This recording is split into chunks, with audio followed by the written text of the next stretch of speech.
Hello guys! Ito, gagawa po ko ng fermented garlic. Pampababa raw ng dugo at marami pang benefits. Nakita ko lang po ito sa Facebook at gusto ko pong itry.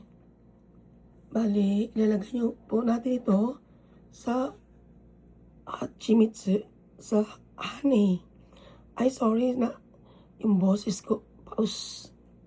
Ayan. Bababad natin tong. Ayan. Isa-isahin natin. Yung fermented.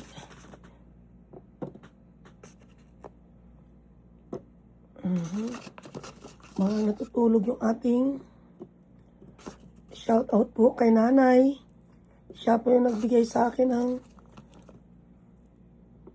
honey from Costco. Tulog yata ang ating honey. Ayaw lumabog.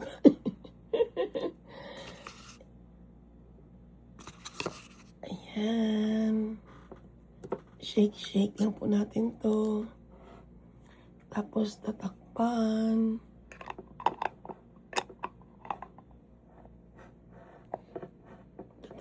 Tapos lulubog na lang po ito.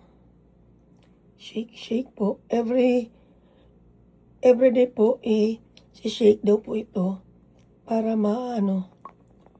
mag-mix yung garlic sa honey. Okay. Gawa rin po kayo pang bababa ng high blood. Thanks for watching.